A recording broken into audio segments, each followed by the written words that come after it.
Hey everyone, this is Hirotanamai 2011. Welcome back to more Let's Play The Legend of Zelda Twilight Princess. In the last episode, we started the Palace of Twilight, Midna's home place. Home place? Home world, I guess. Well, it's weird saying home world because she's not like an alien or anything. It's like an alternate dimension. Whatever, off topic. Well, we got through the Palace of Twilight and we got an upgrade to the Master Sword, which fail. Yeah, you have to be careful not to touch those clouds of darkness, otherwise, even if they slightly touch you, you'll turn into a wolf instantly. We restored the first section of the palace back into the light, and we got an upgrade for the Master Sword called the Light Sword, which only useful for the Twilight Realm. And if there was Twilight in the rest of the game, probably going to be useful there too, but unfortunately there's not. I kind of wish that you could have the ability to, like, I don't know. Like, technically you can if you break the game, which I'll show off later in the bonus video, I guess. But I kind of wish you had the ability to, like, go back to the earlier parts of the game with, like, your new equipment, like New Game Plus. And, like, since you have the Light Sword and everything, you can basically break the Twilight areas and all that. Like, you don't have to go through them as a wolf. I really wish you had something like that. It's kind of sad, like, there's nothing of that sort in this game. Oh, God, stop yawning. I'm gonna kick your ass. But I'll admit that's something I kind of didn't like about Twilight Princess, admittingly, because I've said this before when it comes to, like, maybe Wind Waker and everything. Wind Waker, the one thing that I really like about that game, and, like, it's a damn fine 3D Zelda game. It's just, you know, it's still not my favorite. That still goes to Twilight Princess, you know, this game. But, and there's a lot of Zant heads here that are trying to get us. But, I've said this before, but pretty much, Wind Waker, one thing I really loved about it is the fact that they had New Game Plus, and I think it's like, I think it was the first 3D Zelda to have that, because, like, Ocarina of Time technically had that in the form of a Master Quest, but that was later on in its life. It wasn't, like, immediately right away, because, you know, that came out with, the GameCube, and then eventually got re-released for 3DS, where everything was mirrored, like the Wii version of Twilight Princess, and then, you know, Majora's Mask didn't have that. It still doesn't have that. Even though Majora's Mask 3D has new content, it still doesn't have, like, a New Game Plus or anything. So I think to this day, technically the only 3D Zelda game to have New Game Plus is Wind Waker. Even Wind Waker HD still has New Game Plus, where, you know, Link is in his pajamas the whole game, so aesthetically he looks different. Your sister Aeril looks different. The Triforce charts and treasure chart locations are different. And, you know, ever since Skyward Sword, there's the option of hero mode, so it makes things a lot more challenging. You know, I just wish it's stuff like that where, by the way, if you encounter Shadow Beast by yourself, you don't have to worry about having to kill them all at once since they go down in one hit. But, by the way, I actually should mention this too. All the Twilight creatures now go down in one hit of the Master Sword. Yeah, using your bow and arrow and everything is basically about as effective as a regular weapon, but the Master Sword kills them in one hit now. And, I believe these Twilight Argoroks all respawn, so there's basically no point in killing them, what I'm doing right here. What you're essentially supposed to do is just use the switch to activate the Zant heads, and by killing Zant, well, the Zant heads, you can progress through the area, because I think he has the small key. But there's a really dickish thing about this area. You see this giant shadow waterfall I'm going towards? Yeah, guess what's behind it? You're never gonna believe it. I guess while we're waiting to get up there too. Yeah, so I wish there was, like, a New Game Plus option in this game where, like, you can either keep your equipment from your previous playthrough and basically break sections of, like, the game earlier, like, you know, the Twilight places. You don't have to go through them as a wolf. You can be a human. You can probably keep Link's, like, outfit from the beginning, which, you know, I really like Link's beginning outfits. I'm really sad there's no, you know, outside Wind Waker, there's no option to keep them. Triforce Heroes kind of brings that back, and I can praise the game for it, but it nerfs Link, and I don't like that. Like, why'd they have to do that? But yeah, guess what was behind the Shadow Waterfall? The boss key. The first time I played this game, that was a real dick move, because I made it all the way to the boss door, and I couldn't progress, because I had no clue where the freaking key was. So yeah, don't forget about that. That's a real dick move. But in any case, we still can't progress anyway because we have to make the Zant head spawn, which I'm wasting my time killing the Twilight Argorok. Not Argoroks. The Twilight Helmaroks, excuse me. The Twilight Helmaroks here, I'm wasting my time killing them. What really we have to do is activate those platforms pretty much. And activate those platforms just so you can activate the Zan heads and all that. But yeah, like, you know, I really wish this game had New Game Plus, and I really doubt that Twilight Princess HD is going to add in that New Game Plus, and that makes me sad. But I've said this more than once. Even though I'm sad that it's just an HD update to the game, it's not changing models or whatever, because it's doing the same thing as Wind Waker HD. So long as they give an orchestrated soundtrack and streamline some of the annoying stuff in the game, like the stuff with Ilya's side quests and all that, then I'm fine. But in any case, this Zanhead isn't that bad because he stays in one place, but here's the obnoxious thing. After the Zanhead spawns, yeah, the others spawn all the way over there, so you gotta walk all the way back. Well, not walk, you gotta activate this platform and stuff. I guess while I'm doing this also, I could tell a story, because I think I mentioned this in the previous part, where I'm recording this at the end of the year, and this is all recorded after I finish recording everything that's in Twilight Princess, except for the bonus episodes. And, well, yeah, I gotta apologize for, like, stumbling a lot during this LP, just because not only was this my first LP, so I was really awkward when it comes to, you know, commentating at first, especially with my awkward upload schedule, because I only uploaded, like, twice or 3 times a month, and sometimes it wouldn't update at all, so this LP took 3 years. I promise in the future I'm not going to be like that with my other LPs, just because, well, yeah, this was just a nice experiment, but I don't think I'm ready to tackle a long game like this again. My next game is definitely going to be short, and I made the announcement in the finale what the next LP game is, so I'm not going to spoil that now. Now, we come to the second to last room of the dungeon, and this room has my second least favorite gimmick in the entire dungeon. And yeah, you're gonna see why, because I actually cut out all my failures, because normally I was in this room for like a good 20 minutes because of the gimmick. Well, first, it's a big empty room, or with you know, a shadow cloud, or at least so you think. What happens first is you have a rematch with the Shadow Beast, which I believe there's 4 of them. Yeah, there is.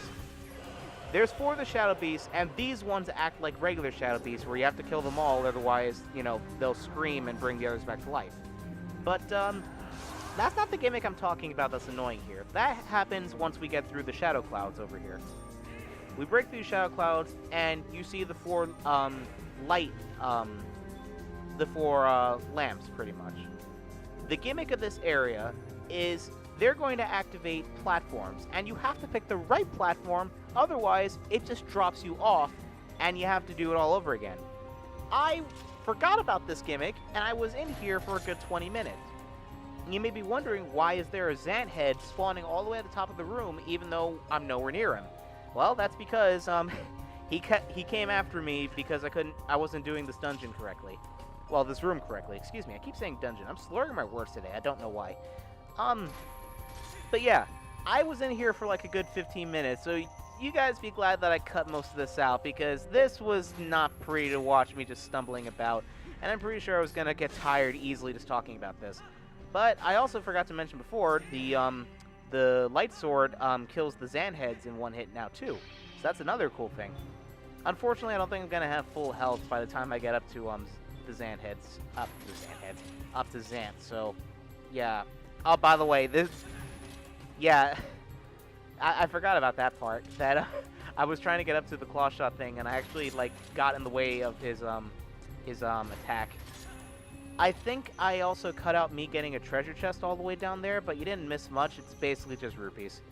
There's a certain point in every dungeon in this game where, like, at a certain point, once you collected all the keys and all the pieces of heart, the only stuff you get is either refills of, you know, your equipment, like arrows and stuff, or you just get rupees. So if I cut out a treasure chest, I'm sorry that I didn't show them, but you basically already know what we have to get. Now that is the last Zanhead in the entire dungeon. So now we open up this open up this treasure chest. We have the treasure chest spawn, and now we can open it up, which I believe is a small key. Oh yeah, sure enough it is. Last small key of the game. Now, remember that dick moment that I mentioned before? If you did not get the big key at this point, you're going all the way back to the bottom of this room. Because I didn't know about this when I first played the game. So, I open up this door, and I get to the next room, and I can't progress. So please don't be like me the first time you play this game and actually go get that boss key. My apologies. I had a burp stuff. My stomach's kind of not been well this entire day. So we kill that, and over here we have a giant cloud of shadow. Which again, be careful. You want to use spin attacks to get rid of these shadow clouds really quickly, just so to be safe. Because you really don't want to be a wolf in this situation because you have an item that kills things in one hit. So you're better off just using that. Anyway, I hit him when he was coming down. We have a gauntlet of the shadow beasts, but they're absolutely no problem. And unlike last time, now these things you don't have to worry about killing them at the same time. But there is a lot of them, so make sure that they don't swarm you. That's the only thing you have to worry about for the entirety of this little room. But now that we beat all the shadow beasts and we get some red rupees in there and a green rupee, I guess those rupees are Mario and Luigi. Let's head inside and confront Zan, shall we? It's finally time to take down the king and dethrone him and put Midna back on the throne.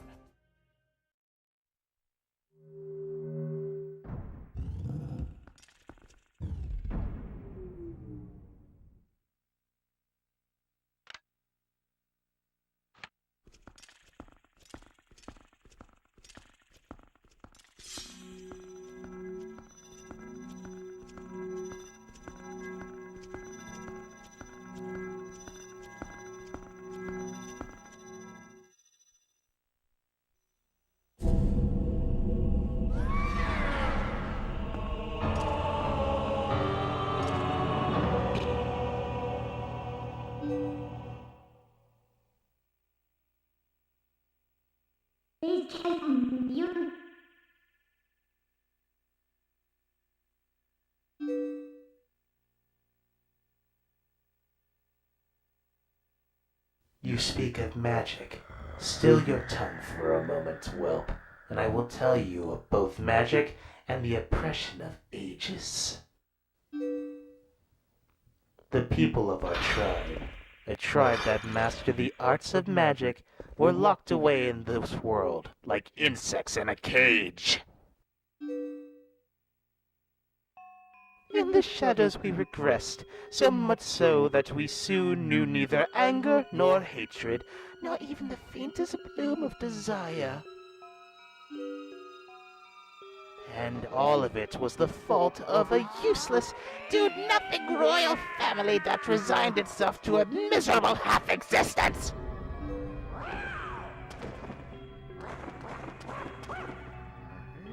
I had served and endured in that depraved household for far too long, my impudent princess. And why, you ask? Because I believed that I would be the next to rule our people. That is why.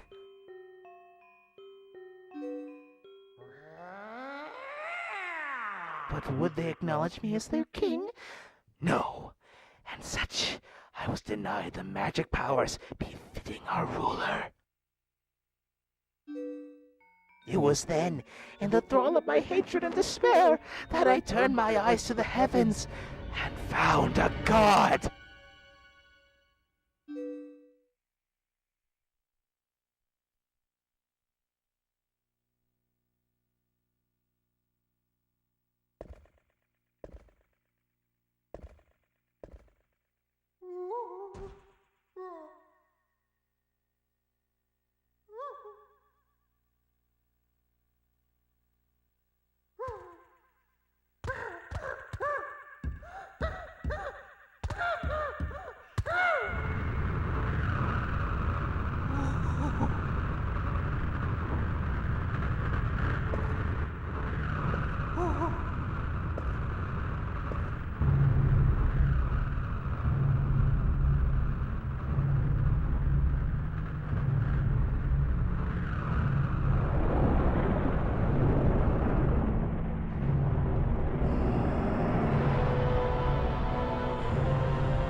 my god, had only one wish.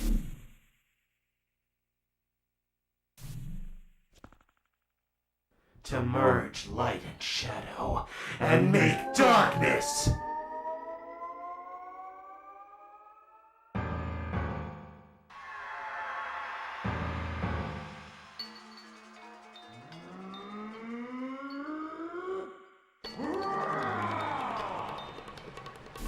This is Zant. It's finally time to take him down, and yeah, as you can tell, his boss fight is one of the most unique boss fights in the game.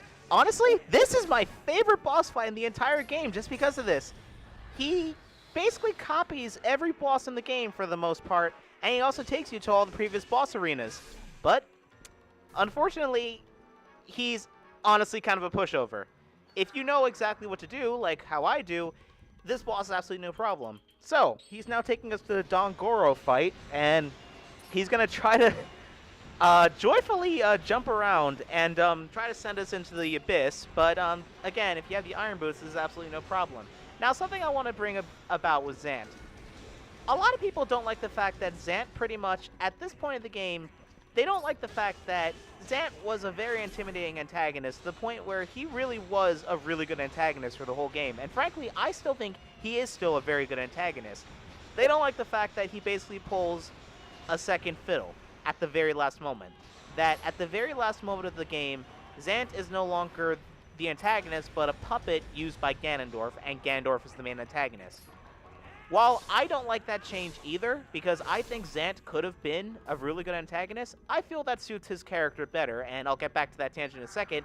Dick move number 2. He takes it a Morpheal section, and you're now underwater. So quickly equip your Zora armor and your Iron Boots, and there you go.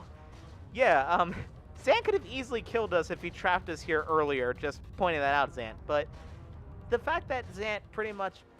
his entire cool facade at the beginning of the game where he was telling Zelda, you know, the only way out of your situation is to surrender or die, you know, making Midna into her imp form and all that, and just everything that he's done in the game, the fact that it's basically, he's just a guy that went crazy for power, and once he got power, he just acted cool.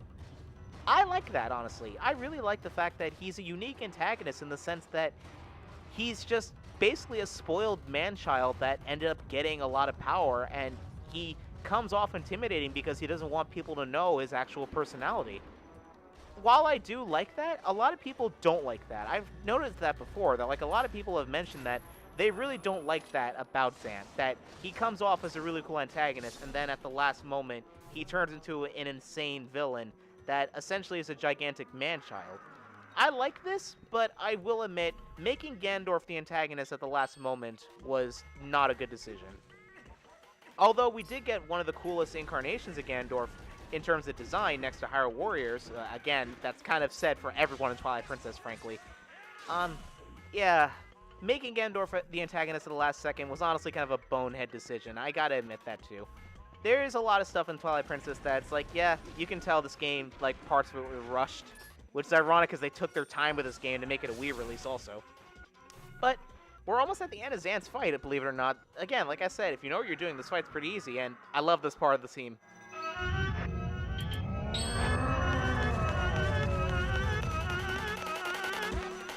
I love how it starts off as Blizetta's theme, and then it just goes like wow, wow, wow, wow, wow, wow, wow, wow. Like, it just goes so comical.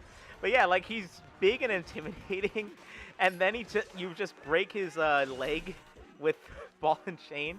I'm sorry I'm laughing, but I love this boss fight just because of how silly it is. Like, yeah, again, like I said, I like the fact that, like, you know, at the last minute, Zant shows the true colors where he's just an insane man-child.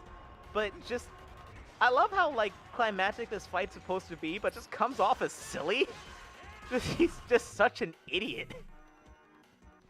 But we're on our final phase now, so where's he gonna bring us? Oh. See, here's the thing. Even though Zant's warping us to all the areas in Hyrule that we've been to already, we're technically still in the Twilight because our light sword is still in effect.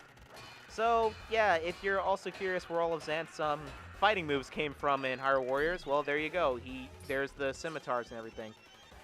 Also, I like how his theme is basically, you know, a medley of most of the bosses we fought in the game too. Again, I gotta say, I love this fight. It's so silly that it just, admittingly, it does kind of kill the suspense of finally getting to take this guy down. It's kind of like if you fought Kefka at the end of Final Fantasy VI and, like, the fight, like, everything just became funny instead of it being taken seriously. Oh, no, not even. If you got to, like, the end of Final Fantasy VII and taking down Sephiroth and he just turned out to be, like, an idiot. Like, that's essentially, like, what this feels like. But after the first phase, where it's relatively somewhat easy to hit him, he'll start going crazy and you have to block all of his attacks. And he'll start doing that spin attack, which again also comes from Hyrule Warriors, and he'll also warp around the stage a lot. You have to be careful of this, but also you got to make sure you get out of the way, because eventually he'll get tired and leave himself open. But you do have a limited amount of time to hit him after he leaves himself open. I believe you have at least 3 seconds before he warps away from you. But I admittedly flub up on this fight a lot, because, yeah, I'm not used to fighting him this much, even though this is my favorite fight. And, yeah, he kind of leaves a weird opening for himself, just because, again, his fighting style is so sporadic. You don't see it coming, honestly. But again, it's like this music too, it's just a sped up version of his theme with all the medleys and stuff too, and it's just like do. Okay, so we hit him again, and yeah, unfortunately he also lures me all the way into the corner. But you know, one thing that's kind of weird too is that this is a new model of Hyrule Field too, because even though this is supposed to be outside of Hyrule Castle, this is an entirely new area, because the area outside Hyrule Castle, where, you know, we got the golden ladybug and everything, this was not that big. So it's kind of weird how he makes up a unique arena, even though we're supposed to be in the real world. But I believe this finishes him. Oh, no, not yet. Okay, so I was one attack off. The next one will finish him off. I'm sorry about that. So, okay, so not much to say more about Zan, other than I really do like his character, despite what a lot of people say that he was kind of half-assed at the end, but we finished him.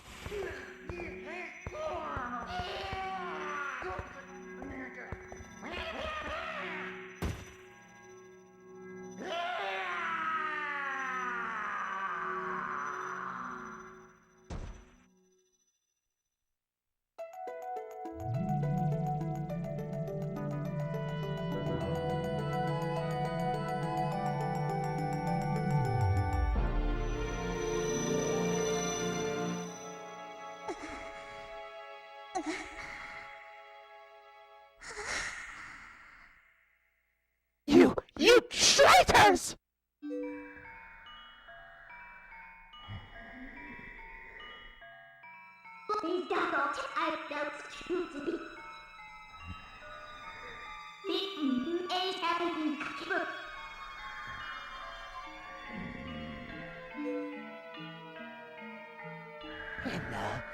Foolish Twilight Princess, the curse on you cannot be broken. It was placed on you by the magic of my god. The power you held as the leader of Twilly will never return. Already he has descended and been reborn in this world. As long as my master, Ganon, survives, he will resurrect me without cease.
So again, Minna, sorry to break your bubble, and also, here's the last heart container of the game, but Yeah, we have one more optional side quest.